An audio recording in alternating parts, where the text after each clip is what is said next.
What up guys, JP back at you once again, bringing you guys another review. This was part 2 of my double feature drive-in experience. Part 1 was The Shallows, which you can check out my review on that, which I posted recently. Link down in the description, or you can just scroll through my previous videos. And the second feature from the night I went to the drive-in a couple weeks ago was The Conjuring 2 from 2016. But before I get into the review, I just want to note a few things because they're very important to this review. One, I do not want to spoil very much in this review because even the opening of the film I didn't know about, and I thought it was really cool. So I'm going to stay completely spoiler free on this one so I don't give away the cool surprises in this film.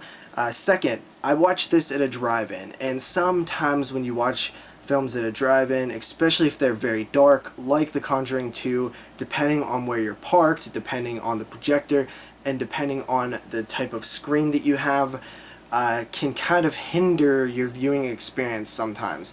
In this case, the screen was very dark in the dark screen scenes, so there's a lot of the movie where I literally couldn't see what was going on. It was kind of a bummer, so with that said, I feel like this review will not be as definitive as a second viewing will be. So The Conjuring 2, for me, a second viewing will be key, which I will watch it before the end of the year, with top 10 implications, obviously, this being a huge movie. So let's get into it. This one follows Ed and Lorraine Warren once again, one played by Vera Farmiga, and they are investigating another case. They investigate a case early on in the film, but then move on to another one. This one is in North London, 1977, I believe.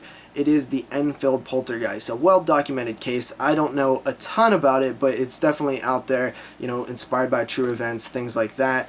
And they go on to investigate this family, this single mother who has 4 children, and one of them seems to be possibly, maybe being possessed by a demon. All sorts of other hauntings and shenanigans ensue.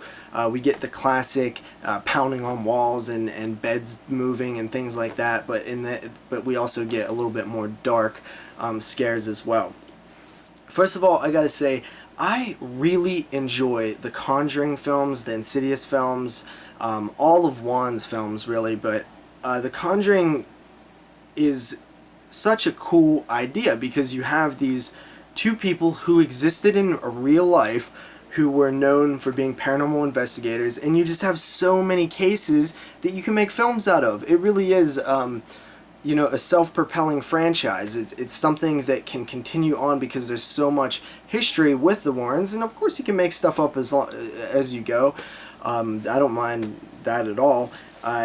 So yeah, you know, I love seeing these characters get into these situations, and I think it could be endless because even though we're seeing more of the same in this film, it's still very much effective. It is a haunting film.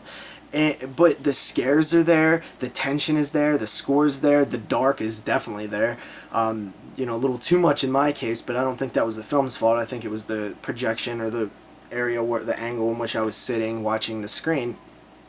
Maybe I should have been a little bit closer to the screen. But you know, there's moments where I would literally be on edge waiting for the scare and timing it in my head when the scare's about to happen, but then it wouldn't happen when I thought it would, and it would happen later or would happen sooner. That's good stuff, and I jumped a few times, I really did. I really liked the first Conjuring, a super technically well-made film. The second Conjuring's the same. It's technically superior compared to all the shit that we're seeing. James Wan has a definitive style, and he definitely is very capable in filmmaking. I hope he never stops doing horror. He is our generation's master of horror, in my opinion, and I really hope to see him do more horror. The Conjuring 2 was a blast. I would like to see it again based on my experience I had with the film. So I will rewatch it once it comes out on Blu-ray. But for now, I give it an 8 out of 10. I believe that's what I gave the original Conjuring. My rating could definitely change because I do think that this one is potentially a better movie than the first one. But I'd like to watch them both again to really make my true decision on that. So see you guys next time with another review. Peace.